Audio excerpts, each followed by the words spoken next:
Om Sai Ram, Chapter 14, Shri Sai Nathai Namaha.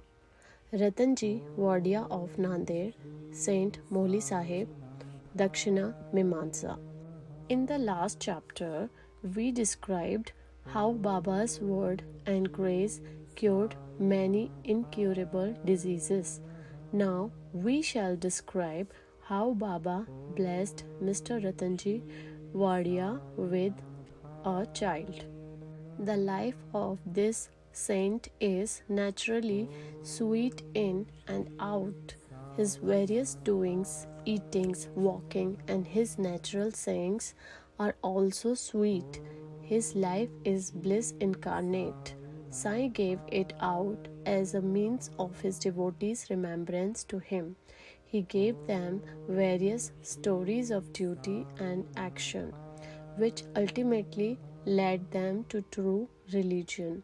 His object may be that people should live happily in this world, but they should be ever conscious and gain the object of their life, that is self-realization. We get human body as a result of merits in past births, and it is worthwhile that with its aid we should attain devotion and liberation in this life. So we should never be lazy but always be on the alert to gain our end and aim of life. If you daily hear the Leelas of Sai, you will always see him. Day and night, you will remember him in your mind. When you assimilate Sai in this way, your mind will lose its fickleness, and if you go on in this manner, it will finally be merged in pure consciousness. Ruttonji of Nanded. Now let us come to main story of this chapter. In Nanded, in the Nizam state, there lived a Parsi mill contractor and trader by name Ruttonji Shapurji Wadia. He had amassed a large amount of money and had acquired fields and lands. He had got cattle, horses, and conveyances and was very prosperous. To all outward appearances, he looked very happy and contented, but inwardly and really he was not so. Providential dispensation is such that no one in this world is completely happy and rich. Ruttonji was no exception to this. He was liberal and charitable, gave food and clothing to the poor, and helped all in various ways. The people took him to be a good and happy man, but Ruttonji thought himself miserable as he had no kids, male or female, for a long time. As Kirtan, singing glories of the Lord without love or devotion, music of singing without rhythmical accompaniments, Brahmin without the sacred thread, proficiency in all arts without common sense, pilgrimage without repentance, and ornamentation without a necklace are ugly and useless. So is the house of a man or a householder without any kid. Ruttonji always brooded on this matter and said in his mind, "Would God be ever pleased to grant me a son?" He thus looked morose, had no release for his food. Day and night he was enveloped with anxiety whether he would ever be blessed with a son. He had a great regard for Daskanu Maharaj. He saw him and opened his heart before him. Daskanu advised him to go to Shri, take Baba's darshan, fall at his feet and seek his blessings and pray for a kid. Ruttonji liked the idea and decided to go to Shri. After some days, he went to Shri, took Baba's darshan and fell at his feet. Then, opening a basket, he took out a beautiful garland of flowers and placed it around Baba's neck and offered him a basket of fruits. With great respect, he then sat near Baba and prayed to him, saying, "Many persons who find themselves in difficult situations come to you and you relieve them immediately. Hearing this, I have sought anxiously your feet. Please, therefore, do not disappoint me." Sai Baba then asked him for Dakshina of rupees 5, which Ruttonji intended to give, but added that he has already received rupees 3 and 14 paise from him, and that he should pay the balance only. Hearing this, Ruttonji was rather puzzled. He could not make out what Baba meant. That was the first time he thought that he went to Shirdi, and how was it that Baba said that he had formerly got rupees 3 and 14 paise from him. He could not solve this riddle, but he sat at Baba's feet and gave the balance of the Dakshina asked for, explained to Baba fully as to why he came and sought his help, and prayed that Baba should bless him with a son. Baba was moved and told him not to be worried, and that time was his bad days had ended. He then gave him Udi, placed his hand on his head, and blessed him, saying that Allah, God, would satisfy his heart's desire. Then, after taking Baba's leave, Ruttonji returned to Nanded and told Dasganu everything that took place at Shirdi. He said that everything went on well there, that he got Baba's darshan and blessing with prasad, but there was one thing which he could not understand. Baba said to him that he had got 3 rupees 14 paisa before. Please explain as to what Baba meant by this remark. He said to Dasganu, I never went to Shirdi before, and how could I give him the sum to which Baba referred? To Dasganu also it was a puzzle, and he pondered much over it for a long time. Some time afterwards, it struck him that Ruttonji had received some days ago a Mohammedan saint by name Moulisaheb in his house, and had spent some money for his reception. This Moulisaheb was a coolie saint well known to the people of Nanded. When Ruttonji decided to go to Shirdi, this Moulisaheb accidentally came to Ruttonji's house. Ruttonji knew him and loved him, so he gave a small party in his honor. Dasganu got from Ruttonji the yadi or memo of expenses of this reception, and everybody was wonderstruck to see that the expenses amounted to exactly rupees 3 and 14 paise. Nothing more, nothing less. They all came to know that Baba was omniscient, that thought he lived in Shirdi. He knew what happened outside far away from Shirdi. In fact, he knew the past, present, and future, and could identify himself heart and soul with anybody. In this particular instance, how could he know the reception given to Moulisaheb and the amount spent therefore, unless he could identify himself with him and be one with him? Ruttonji was satisfied with this explanation, and his faith in Baba was confirmed and increased. In due time afterwards, he was blessed with a son, and his joy knew no bounds. It is said that he had in all a dozen kids, out of which only 4 survived. In a footnote towards the end of this chapter, it is stated that Baba told Rao Bahadur Hari Vinayak Sathe after the death of his first wife to remarry and that he would get a son. R.B. Sathe married second time. The first two kids by this wife were daughters and he therefore felt very despondent, but the third kid was a son. Baba's word did turn out true and he was satisfied. Dakshina, Mimansa. Now we shall close this chapter with a few remarks about Dakshina. It is well-known fact that Baba always asked for Dakshina from people who went to see him. Somebody may ask a question, if Baba was a fakir and perfectly non-attached, why should he ask for Dakshina and care for money? We shall consider this question broadly now. First, for a long time, Baba did not accept anything. He stored burnt matches and filled his pocket with them.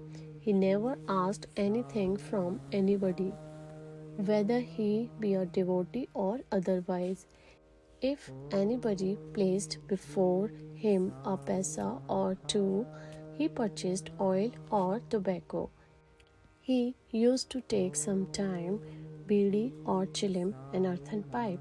Then some persons thought that they could not see the saints empty-handed, and they therefore placed some copper coins before Baba. If a paisa was placed before him, he used to pocket it. If it was a 2 paise coin, it was returned immediately. Then, after Baba's fame had spread far and wide, people began to flock in numbers, and Baba began to ask Dakshina from them. It is said in the Shruti Veda that puja of the gods is not complete unless a golden coin was offered. If a coin was necessary in the puja of the gods, why should it be not so in the puja of the saints also? Ultimately, the Shastras laid it down that when one goes to see God, king, saint, or guru, he should not go empty-handed. He should offer something, preferably coin or money. In this connection, we may notice the precepts recommended by the Upanishads. The Brihadaranyaka Upanishad says that the Lord Prajapati advised the gods, men, and demons by one letter. The gods understood by this letter that they should practice dam, self-control, and the men thought or understood that they should practice dan, that is charity. The demons understood that they should practice daya, compassion. To men, charity or giving was recommended. The teacher in the Taittiriya Upanishad exhorts his pupils to practice charity and other virtues. Regarding charity, he says, give with faith, give with magnanimity, that is, liberally, give with modesty, with awe, and with sympathy.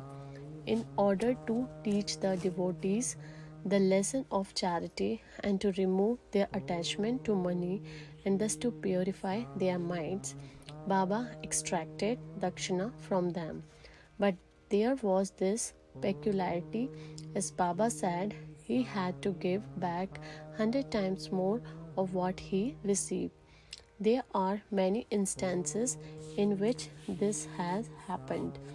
To quote an instance, Mr. Ganpatrao Bodas, the famous actor, says in his Marathi autobiography that on Baba's pressing him often and often for Dakshina, he emptied his money bag before him. The result of this was, as Mr. Bodas says, that in later life he never lacked money as it came to him abundantly. There were also secondary meanings of Dakshina. In many cases in which Baba did not want any pecuniary amount, to quote two instances, Baba asked rupees 15 as Dakshina from Professor G. Narke, who replied that he did not have even a pie. Then Baba said, I know you have no money, but you are reading Yoga Vashishta. Give me Dakshina from that. Giving Dakshina in this case meant deriving lessons from the book and lodging them in the heart where Baba resides. In the second case, Baba asked a certain lady, Mrs. R. A. Tarkhand, to give rupees 6 as Dakshina. The lady felt pained as she had nothing to give. Then her husband explained to her that Baba wanted 6 inner enemies, lust, anger, avarice, etc., to be surrendered to him. Baba agreed with this explanation. It is to be noted that though Baba collected a lot of money by Dakshina, he would distribute the whole amount the same day, and the next morning he would become a poor fakir as usual. When Baba took his Mahasamadhi after receiving thousands and thousands of rupees as Dakshina for about 10 years, he had only a few rupees in his possession. In short, Baba's main object in taking Dakshina from his devotees was to teach them the lesson of renunciation and purification. Postscript: Mr. B.V. Dev of Thana, retired Mamlatdar and a great devotee of Baba, has written an article on this subject, Dakshina, in Shri Sai Leela magazine, in which he says, amongst other things, as follows: Baba did not ask Dakshina from all. If some gave Dakshina without being asked, he sometimes accepted it, and at other times he refused it. He asked it for certain devotees only. He never demanded it from those devotees who thought in their minds that Baba should ask them for it, then they should pay it. If anybody offered it against his wish, he never touched it, and if he kept it there, he asked him to take it away. He asked for small or big amounts from devotees, according to their wish, devotion, and convenience. He asked it even from women and children. He never asked all the rich for it, nor from all the poor. Baba never got angry with those from whom he asked Dakshina and who did not give it. If any Dakshina was sent through some friend who forgot to hand over the same to Baba, he reminded him somehow of it and made him pay it. On some occasion, Baba used to return some money from the amount tendered as Dakshina and ask the donor to guard it or keep it in his shrine for worship.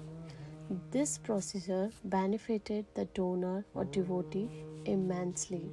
If anybody offered more than he originally intended to give, he returned the extra amount.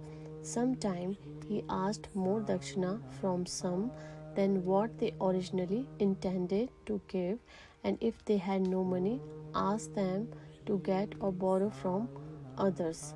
From some he demanded Dakshina 3 or 4 times a day. Out of the amount collected as Dakshina, Baba spent very little for his own sake, that is, for buying chilim and fuel for his dhuni, and all the rest he distributed as charity in varying proportion to various persons. All the paraphernalia of the Shri Sansthan was brought by various rich devotees at the instance and suggestion of Radha Krishna Mai. Baba always used to get wild and scolded those who brought costly and rich articles. He said to Mr. Nanasaheb Chandorkar that all his property consisted of one coffin and one stray piece of cloth, one kafni and a tumbrel, and that all the people troubled him by bringing all these unnecessary, useless, and costly articles.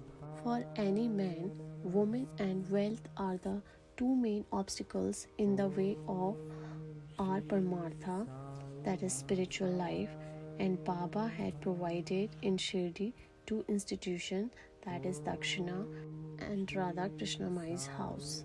Whenever they came to him, he demanded Dakshina from them and asked them to go to the school Radha Krishna Mai's house if they stood these 2 tests well, that is, they showed that they were free from attachment for women and wealth. Their progress in spirituality was rapid and assured by Baba's grace and blessings. Mr. Deo has also quoted passages from the Gita and Upanishads and shown that charity given in a holy place and to a holy personage conduces to the donor's welfare to a great degree. What is more holy than Shirdi and its presiding deity, Sai Baba? Om Namo Shri Sai Nathaya Namaha. End of chapter 14. Bow to Shri Sai. Peace be to all. Om Sai Ram.